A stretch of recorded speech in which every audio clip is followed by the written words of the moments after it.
Good morning, everybody. Glad to have you here. Thank you for joining me again. If you would, I'd appreciate it very much. Again, if you'd like, share, and or comment on the post, that would really be, again, a big help for me. And so, if you will, do that, and then we will jump back into the book of Acts in the 20th chapter, Acts chapter 20, and beginning in verse 18. And we are, again, for the rest of this chapter, in fact, going to be dealing and looking at Paul's final address, his farewell address to the Ephesian elders. It's a very emotional time, and Paul is going to be heading to Jerusalem. Um, he knows, along with everybody else, that there's going to be opposition, possibly persecution, um, possibly arrest, even so far as execution. It's really hard to say just what may come out of his visit to Jerusalem.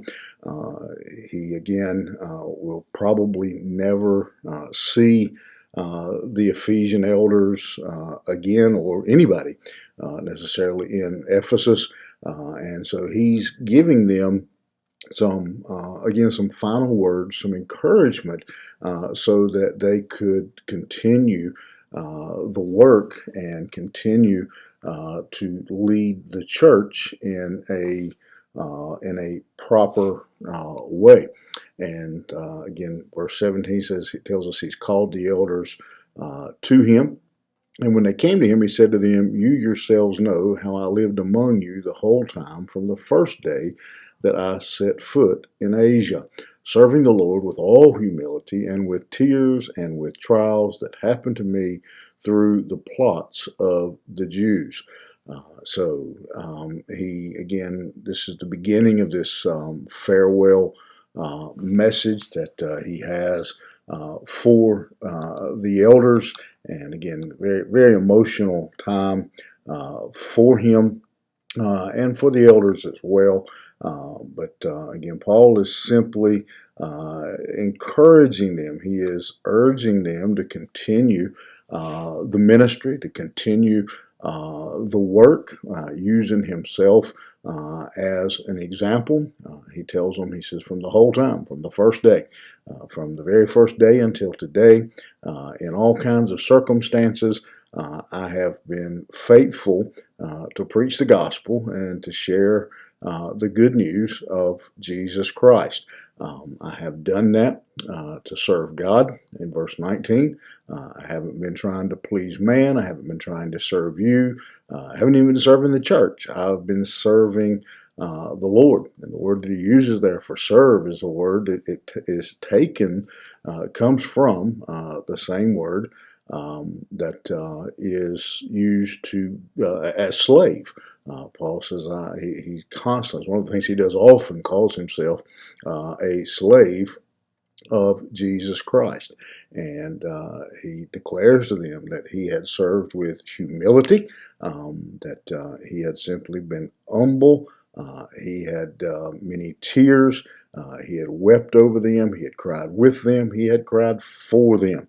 And in spite of the multiple trials that he had endured, that he had been through, again, all types of things, all types of trials, as he had been proclaiming the gospel. You know how I've served him with all humility and tears, and with trials that happened to me through the plots of the Jews. And but yet he says, from day one till this very moment, I have been faithful to serve my God. That should be our desire. That should be every one of us, our desire, that when we come to our farewell, when we finish our course, when we have run our race, as Paul would later say, and it's done. We're giving our farewell speech. Among all our I love yous and everything else, to be able to say that I have done everything possible from the time my foot hit the ground till this very day to be faithful and to serve God no matter the trial, no matter the cost, I have been faithful. And let's take that and break that down even further. Let's say that for today.